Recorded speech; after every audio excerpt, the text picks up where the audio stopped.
welcome back to the Introduction to Cultural Anthropology. So this week we're going to talk about the interplay between power and resistance.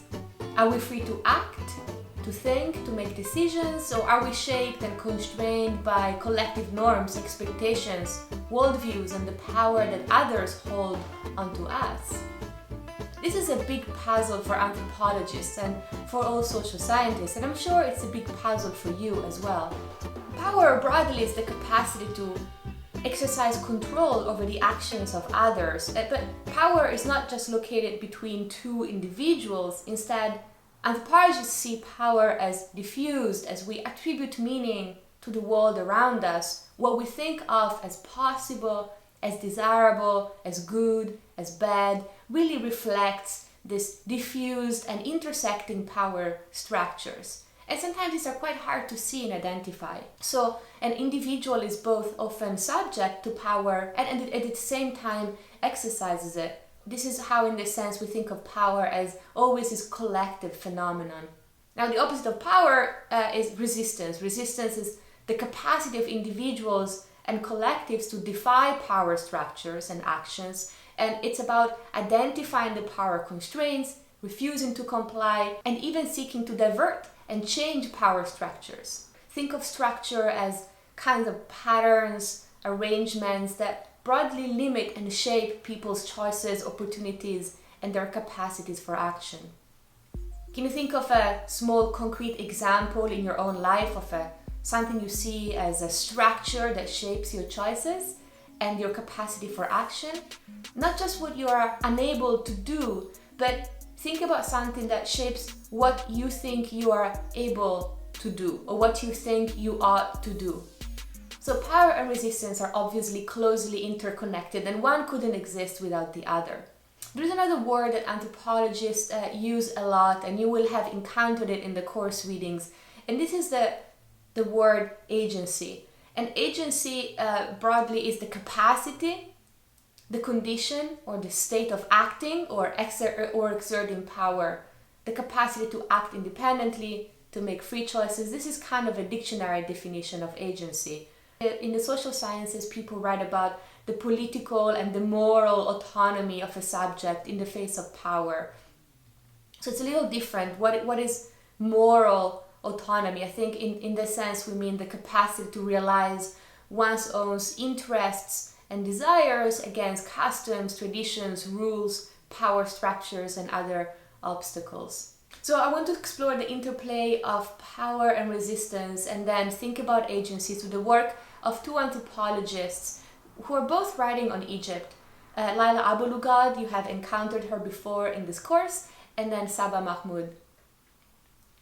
You remember earlier in the second week of this course, we talked about Laila Abul-Lughod's work with the Awlad Ali's Bedouins living in the western desert of Egypt. It's a previously nomadic population that had been sedentarized in rural villages. And in the article that you read for this week, Abul-Lughod reflects on a proliferation of studies about resistance in anthropology that emerged in the 1990s.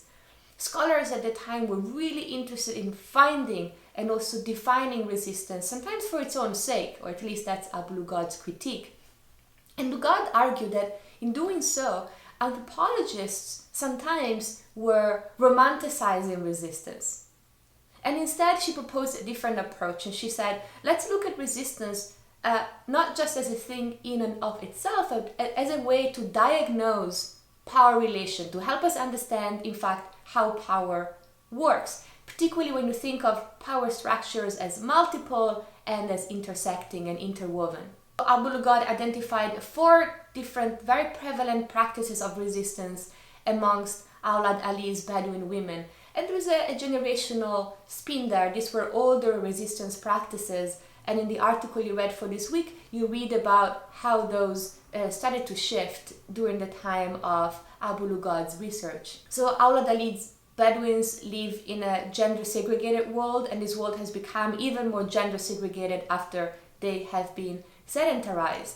And women use secrets and silences to defy some of the broad restrictions to their movements or the prohibitions to do certain things. So they might keep secrecy about having gone to a place they were not supposed to go, or smoking a cigarette they were not expected or supposed to do.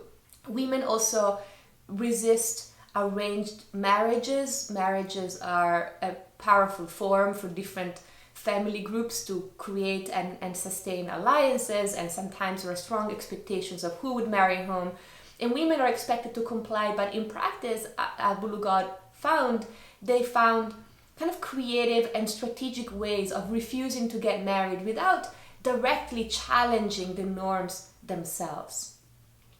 Women also use folk tales and jokes and songs to make fun of some of the many performances of masculinity and male privilege in the community.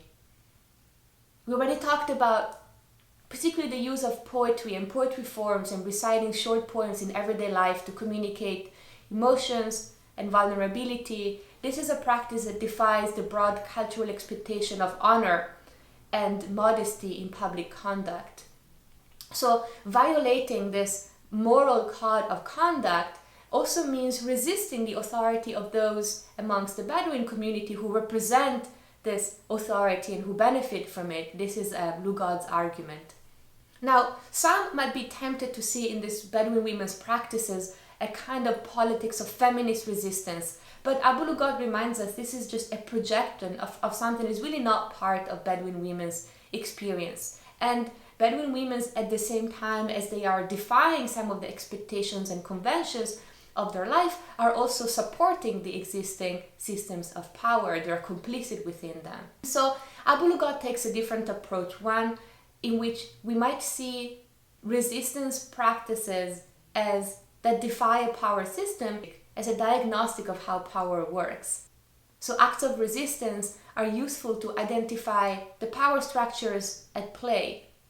So for example, to see these poetry forms as a subversive practice means identifying how power works, or that power works, or that one of the ways in which power works in the Bedouin community is by delimiting and shaping how people can express their personal emotions in a public context. And the starting point here is a theory of power that identifies power structures as multiple, intersecting, and interwoven.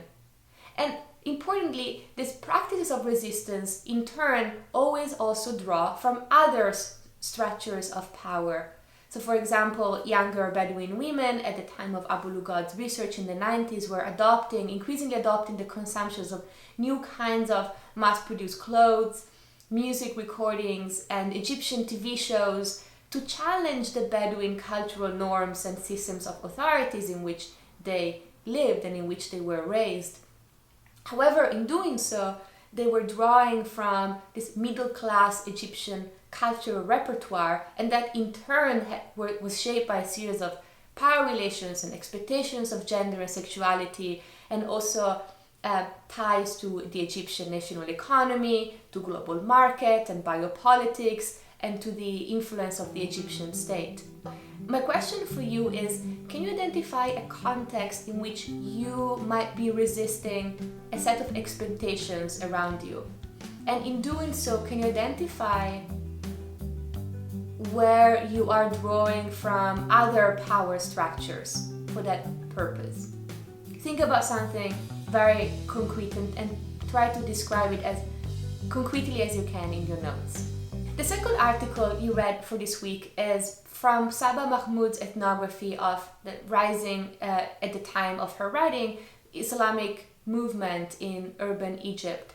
And she was particularly interested in understanding Egyptian urban upper and lower middle class women participation in groups that taught and studied Islamic scriptures in mosques. And since the late 1990s, women participation in these mosque study groups in urban Egypt had increased exponentially. And this change also correlates with women's higher social mobility, their increasing employment outside the home, and their participations in new public spaces.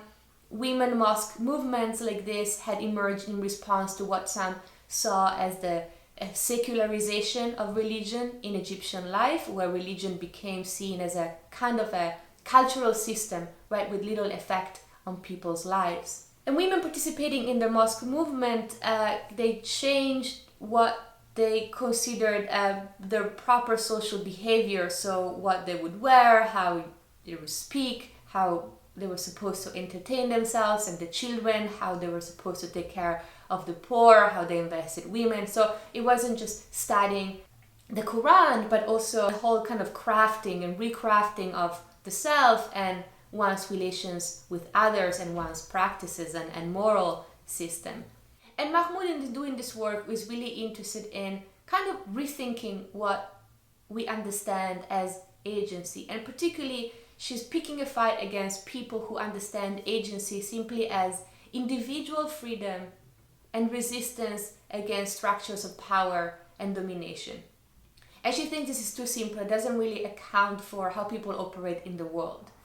So a paradox is that a certain feminist scholarship might want to read this Egyptian women's participation in mosque movements as an illiberal practice because it's based on notions of passivity and submission.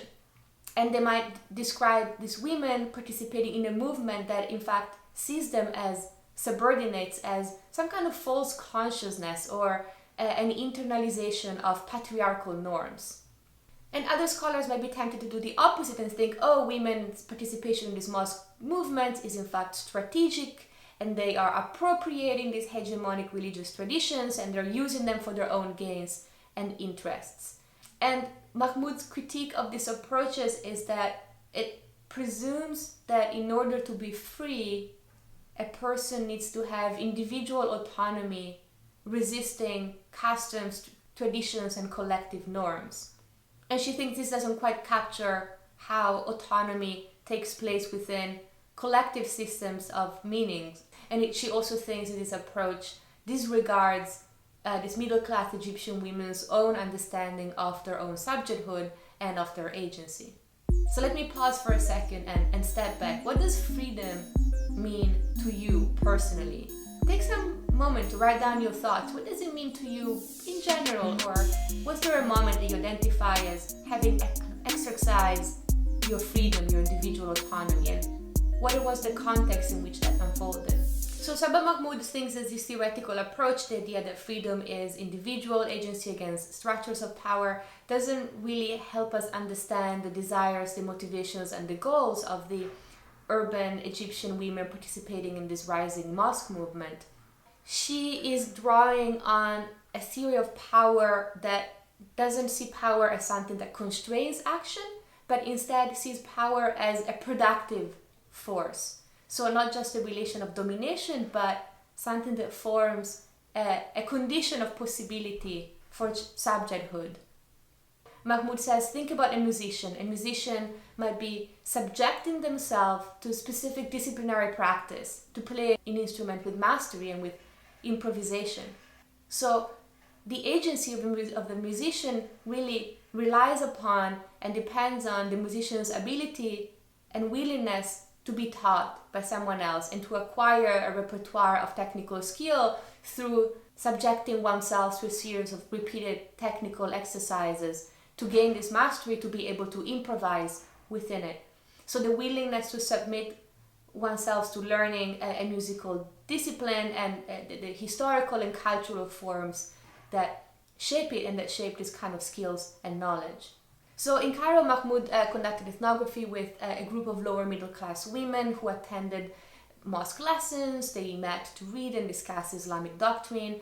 None of them, in fact, came from particularly religious families, and many of them faced active disagreement from their family members for joining these groups.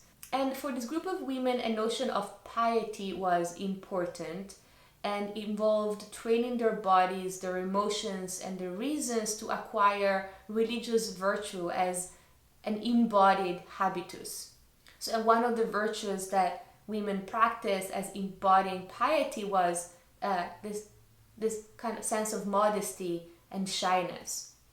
So for example, one of the women in the group that Mahmood calls Amal was outspoken and confident, and she discussed with Mahmood that she had been practicing making herself shy, even though she didn't feel as a particularly shy person herself.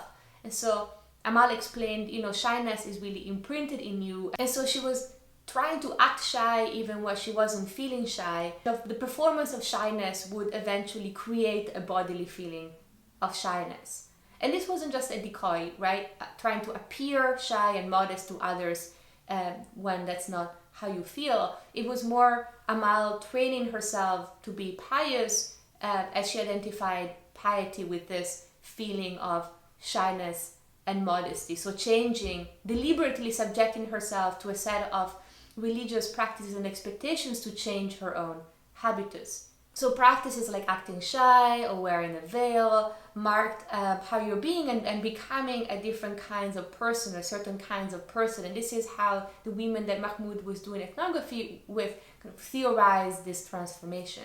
So this is a deliberately cultivated habitus. We talked about habitus in the context of the unconscious habitus we acquire, but this was a deliberate effort of changing and reorienting one's desires and emotions. And see, it poses a puzzle, and the dichotomy of power and resistance doesn't really capture what is going on here when one willingly subjects themselves to a different set of power structures. Mahmood believes that some of the liberal frameworks that we have available in social theory kind of breaks down here.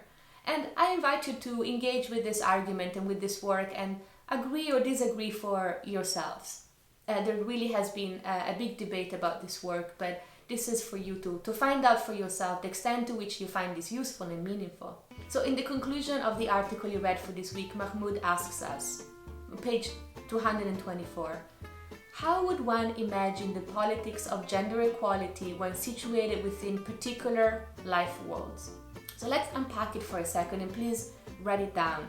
First, what do you think this question means? How would one imagine the politics of gender equality when situated within particular life worlds? And can you apply this question to a specific context that is meaningful to you for your own life and experience? It's a really big question, and I invite you to spend some minutes to think about it and write down your thoughts. This is all for today. I look forward to talking to you all very soon.